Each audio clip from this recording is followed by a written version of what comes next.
Olá pessoal, a paz do Senhor para todos. Eu sou Matusalém, especialista, e este é o programa Cenário Bíblico. E eu estou de volta trazendo novos temas importantíssimos. E agora eu vou falar para vocês 10 detalhes da Bíblia Sagrada que você precisa ficar sabendo. Exatamente, pessoal, 10 detalhes da Bíblia Sagrada que você precisa ficar sabendo.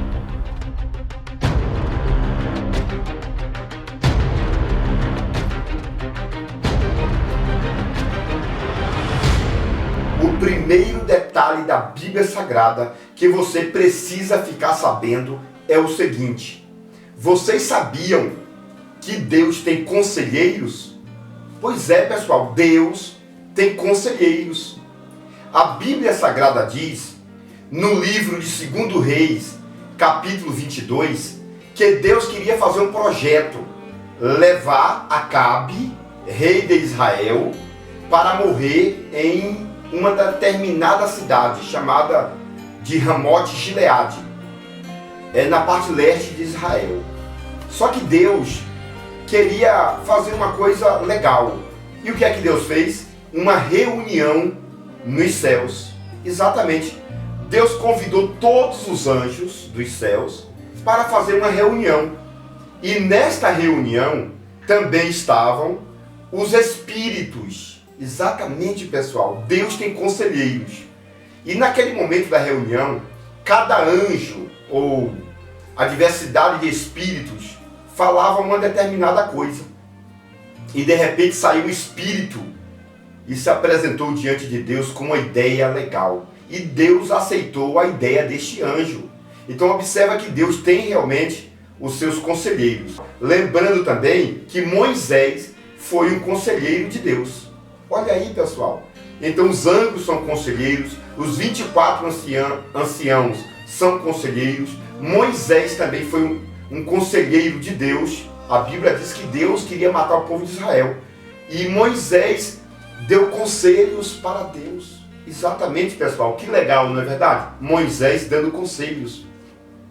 Porque Moisés fazia parte, dessa mesa conciliadora. Os anjos e os anciãos também fazem parte desta mesa conciliadora de Deus. Deus tem conselheiro.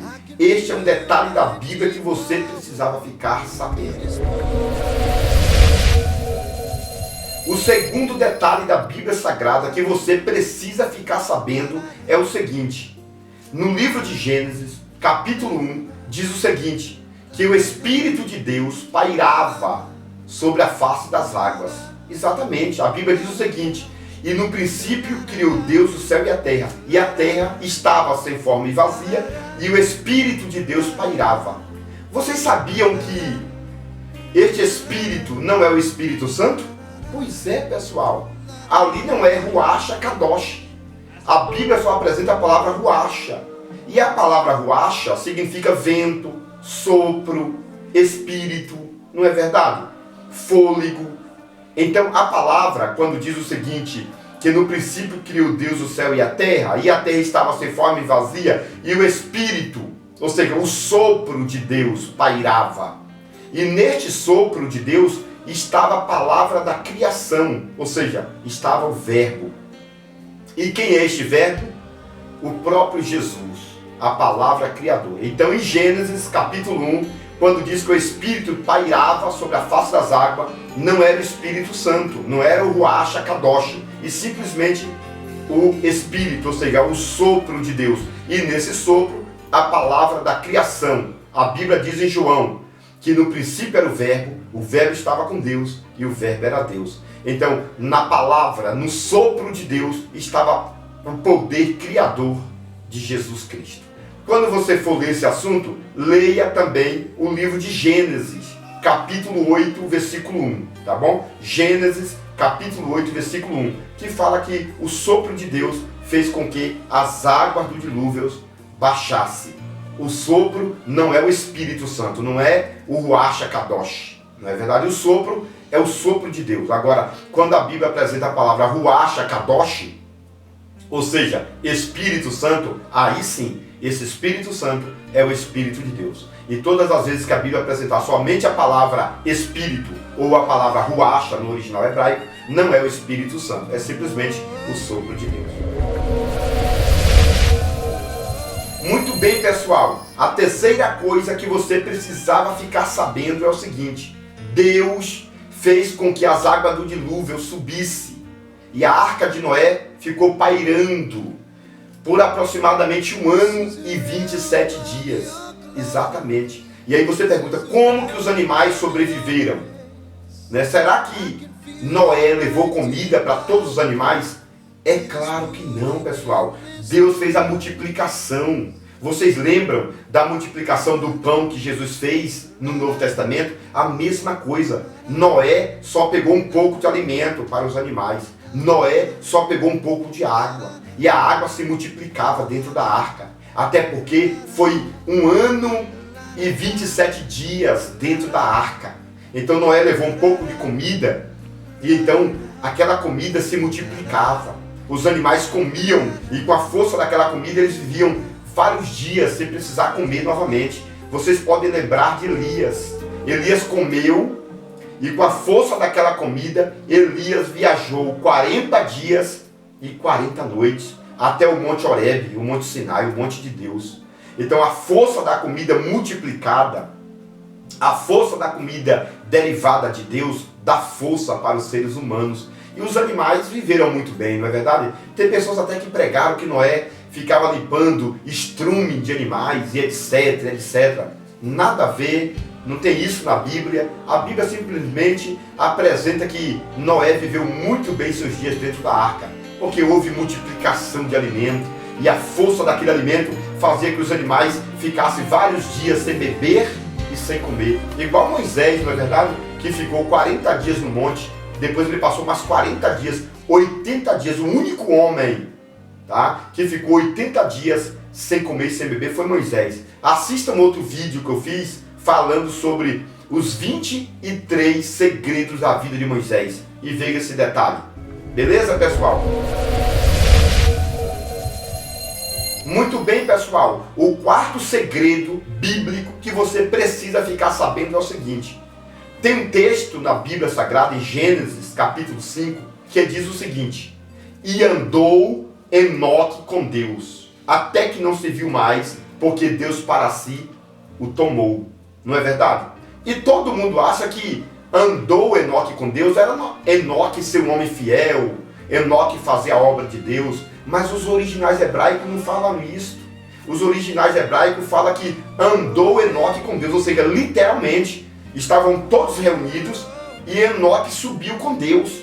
E andou Enoque com Deus, até que não se viu mais, porque Enoque entrou nas nuvens com Deus. Esse é o texto literal, esse é o texto legítimo. Porque todos os pregadores, ou a maioria, pregam o seguinte: e andou Enoque com Deus. Enoque era um homem fiel, Enoque era um homem de adoração, Enoque era um homem de pregação. Mas este andar com Deus não é uma vida de fé, é andar literalmente. Deus veio buscar e ele andou com Deus, subindo para os céus.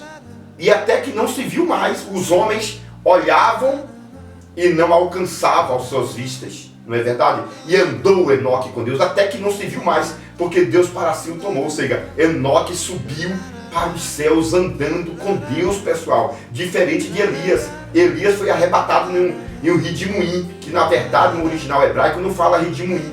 O original hebraico e siriaco diz o seguinte, que Elias subiu em um carro pequeno. Olha aí, pessoal, não existe palavra redemoinho no original babilônico pela Bíblia siriaca ou pela Bíblia iraquiana, não é verdade? Lá fala, e subiu Elias em um carro pequeno de fogo. Olha aí, um carro grande o separou de Eliseu e um carro pequeno, que a nossa tradução diz redemoinho, ou vento rodante, não é verdade? Que legal, pessoal. Então, fica essa ideia aí para vocês, muito boa, tá bom? E vocês precisavam ficar sabendo disso. Um outro detalhe que vocês precisavam ficar sabendo, pessoal, é o seguinte. A Bíblia, em 2 Reis, capítulo 4, apresenta a história de uma mulher. Uma mulher que perdeu seus bens porque o seu marido ficou endividado e acabou morrendo. E ela tinha 2 crianças. E então os cobradores veio buscar suas 2 crianças para serem escravos. E Eliseu disse para aquela mulher, não é verdade? Olha, pegue vasilha emprestada. Todo mundo já sabe dessa história, mas o que você precisa saber é o seguinte: você sabe o nome do esposo daquela mulher? Não sabe? Pois eu vou te explicar agora.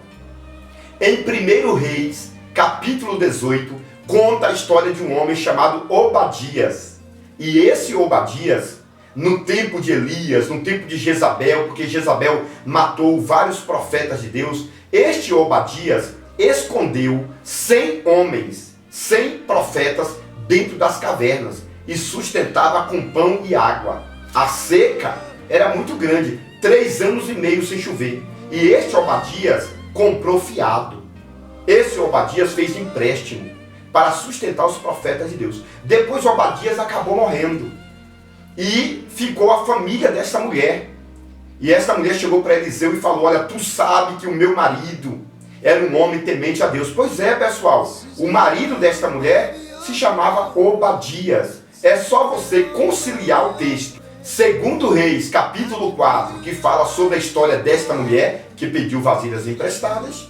E 1 Reis, capítulo 18, que vai contar a história de Obadias, que era o esposo desta mulher. Legal, né, pessoal? E isto você precisava ficar sabendo, eu tenho certeza. Muito bem, pessoal. Mais um detalhe que você precisava ficar sabendo é o seguinte: vocês sabiam que a maioria dos pregadores dizem que Jesus não batizava as pessoas nas águas? Pois é. A maioria das pessoas, pregadores, escritores, não é verdade? Teólogos, diz o seguinte: Jesus não batizava nas águas. Mas você sabia que tem textos na Bíblia Sagrada que prova que Jesus batizava as pessoas dentro das águas do Rio Jordão? Em João capítulo 4, verso 2, fala que Jesus não batizava nas águas, mas naquele momento, tá bom? Porque a Bíblia diz em João capítulo 3, versículo 22, que Jesus batizava as pessoas nas águas. Exatamente. Isto você precisava ficar sabendo. Jesus batizava as pessoas nas águas também. Que legal, né, pessoal? O 7º detalhe que você precisava ficar sabendo sobre a Bíblia Sagrada é o seguinte: em Isaías, capítulo 27, o profeta profetizou dizendo que Nabucodonosor seria rei de toda a terra e que Nabucodonosor dominaria até os animais do campo. Pessoal, você acredita que Nabucodonosor virou lobisomem para que pudesse dominar os animais? Exatamente, pessoal. É só você conciliar o livro de Isaías, capítulo 27, com o livro de Daniel, capítulo 4. Porque no livro de Isaías, capítulo 27, versículo 6, diz que Nabucodonosor dominaria os animais da terra. E em Daniel, capítulo 4, Nabucodonosor virou um monstro, um animal, uma besta, que a linha teológica hebraica, siriarca, aramaica, japonesa, diz que Nabucodonosor foi o primeiro lobisomem da face da terra. Pois é, pessoal, ele queria a profecia e teve que virar lobisomem para cumprir a profecia. Se ele quisesse dominar os animais, ele também tinha que ser um animal. Olha, pessoal, você sabia disso? É muito importante. Isto você precisava ficar sabendo, né? Nabucodonosor, o primeiro lobisomem da Bíblia Sagrada, para cumprir uma profecia de Isaías, do capítulo 27. Isso aí você precisava saber, sim, eu tenho certeza. Muito bem. O 8º detalhe da Bíblia Sagrada que você precisa ficar sabendo é o seguinte: a Bíblia Sagrada diz que Jesus, quando morreu, foi pregar para os espíritos em prisões. Exatamente. E existe uma dúvida muito grande: para quem Jesus foi pregar? Não é verdade? E a Bíblia deixa claro no livro de 1 Pedro, capítulo 3, versículo 19. Não é verdade? E também no livro de Efésios, capítulo 4, versículo de número 8, que diz que Jesus desceu à parte mais baixa da terra e levou cativo o cativeiro. E a Bíblia diz aqui no livro de Pedro, né, que Jesus pregou para os espíritos em prisões. E as pessoas ficam em dúvida, que tipo de espírito Jesus pregou? Não é verdade? Então, pessoal, é fácil. Quando o povo do dilúvio morreu no tempo de Noé, e também o povo de Sodoma e Gomorra morreram, as crianças morreram também. E as crianças foram para um lugar chamado de Seol, em hebraico, que em grego é chamado de Hades, e que em português é chamado de inferno. Não é verdade? Então essas crianças, muito embora estar ligadas a seus pais, não deveriam ir para o inferno, não deveriam ir para um lugar de sofrimento.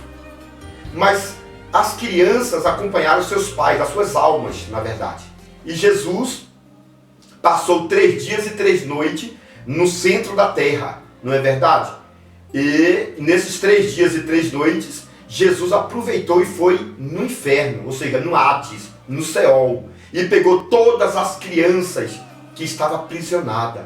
Aí cumpre aquela palavra do livro de Efésios, capítulo 4, verso 8, que Jesus desceu às partes mais baixas da terra, ou seja, no núcleo da terra, e pegou e levou o cativo, o cativeiro. Que legal, né, pessoal? As crianças foram levadas, né? As crianças foram levadas aí do centro da terra para um lugar chamado de paraíso.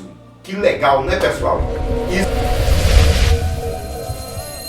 Pessoal, o 9º detalhe que você precisava ficar sabendo é o seguinte: a história da Bíblia Sagrada diz que na grande tribulação muitas crianças nascerão, não é verdade? Muitas crianças vão nascer no período da grande tribulação, até porque o período da grande tribulação é composto de 7 anos, e nesse período muitas mulheres, né, terão suas crianças. Mas as crianças das mulheres ímpias receberão o sinal do anticristo, não é verdade? Ou seja, o sinal 666. E aí surge uma pergunta: será que essas crianças irão para o inferno? Né? Porque recebeu o sinal do anticristo, o sinal na testa ou na mão, né? Com o nome, o número ou o sinal 666. Será que essas crianças que são inocentes irão para o inferno também? Pessoal, é claro que não. A Bíblia deixa espaço para acreditarmos que as crianças que receberão o sinal do anticristo, crianças inocentes, entrarão no reino milenar. Pois é, pessoal. Só que a Bíblia Sagrada diz que elas só viverão 100 anos. Muito interessante essa questão, né? Porque no reino milenar as pessoas viverão até 1000 anos, como fala o livro de Isaías, capítulo 65. Mas a Bíblia deixa claro que no reino milenar terá morte, terá doenças, não é verdade? Tanto é que a Bíblia diz que a folha da árvore da vida servem para a saúde das nações. Agora, as crianças que entrarem no reino milenar com o sinal, elas terão a oportunidade de se reconciliarem. É lógico que elas viverão até 100 anos. É o que está escrito no livro de Isaías, que uma criança poderá viver até 100 anos. Se for amaldiçoada, morrerá aos 100 anos. Quer dizer, se tiver o sinal em sua mão, não é verdade? Elas não conseguirão viver muito tempo, mas pelo menos entrará no reino milenar, se reconciliará com o Senhor Jesus. Que maravilha, né, pessoal? Agora, todas as pessoas que não tiverem o sinal do anticristo, né, da besta fera assim chamado, ou o sinal 66, né, ou o nome em sua testa, eles viverão até 1000 anos no reino milenar. Será um reino glorioso, como fala o livro de Isaías, capítulo 11, capítulo 33, capítulo 55 e capítulo 65, que fala que um leão comerá capim, e fala que um leão se alimentará do capim junto com o cordeiro. Que legal, né, pessoal? O reino milenar. Mas nós que seremos arrebatados, estaremos reinando com Cristo nesse período, não é verdade? Muito bem, pessoal. Muito bem, pessoal. O 10º e último detalhe da Bíblia Sagrada que você precisava ficar sabendo é o seguinte. Pessoal, a Bíblia diz que o anticristo, né, ele vai inserir um sinal numa pessoa, na mão ou na testa. E as pessoas geralmente ficam perguntando: que tipo de sinal é esse? Não é verdade? Só que a Bíblia diz em Zacarias que quando Jesus descer na guerra do Armagedon, não é verdade? Chamada aí por alguns teólogos de Gog e Magog, que na verdade é uma guerra que vai envolver todos os países do mundo praticamente. Então, naquele momento que Jesus descer no Monte das Oliveiras, então todas as pessoas que estiverem marcadas com o sinal do anticristo serão apodrecidos. A Bíblia diz que eles apodrecerão, porque segundo a cultura mais recente, o sinal do anticristo é um vírus que estará impregnado no sangue da pessoa. As pessoas tomarão um tipo de injeção, ou seja, o chip, quando for implantado na mão da pessoa, né, ele vai liberar um vírus que vai trazer toxina para todo o corpo da pessoa. Não é verdade? As pessoas que receberam o sinal na mão, o seu sangue estará contaminado. A pessoa que recebeu o sinal na testa, também o seu sangue será todo contaminado. É por isso que as pessoas que receberam o sinal do anticristo, eles não poderão cortar a sua mão, porque se ele cortar a sua mão, ou cortar a mão, ainda continuam poluídos com o vírus do anticristo, né? Então, pessoal, o segredo é o seguinte: subir no arrebatamento da igreja, não é verdade? A Bíblia diz que no abrir e fechar de olhos seremos transformados antes a última trombeta, porque a trombeta soará e os mortos ressuscitarão e nós seremos transformados, não é verdade? E a Bíblia diz que nós seremos arrebatados. Então você vai fazer uma unificação do livro de 1 aos Coríntios, capítulo 15, verso 51, e do livro de 1 aos Tessalonicenses, capítulo 4, verso 16, tá bom? Onde fala sobre o arrebatamento da igreja. E quem ficar fora do arrebatamento da igreja correrá o perigo de ser sinalado com o sinal do anticristo, chamado de besta fera. O sinal é 666. A pessoa pode receber na palma da mão ou em sua testa. Quando você receber este sinal, você vai ficar contaminado, o seu sangue. E quando Jesus descer na guerra do Armagedon, tá? No final da grande tribulação, as pessoas serão apodrecidas. Quem tiver o sinal, o seu sangue será apodrecido. É só ler o livro de Isaías, capítulo 11, é só ler também o livro de Zacarias, capítulo 12, 13 e 14, e tirar todas as dúvidas, tá bom, pessoal? Que Deus abençoe, tá bom? Quando estiver lendo sobre esse assunto, leia também o livro de Apocalipse, capítulo 13 e Apocalipse, capítulo 17, onde você vai ter todas as conexões destes versículos acerca do sinal na mão e na testa e acerca do apodrecimento do corpo humano quando receber o sinal do anticristo. Porque, na verdade, o sangue será contaminado, mas o sinal vai servir para identificar que você já foi marcado. Quando você passar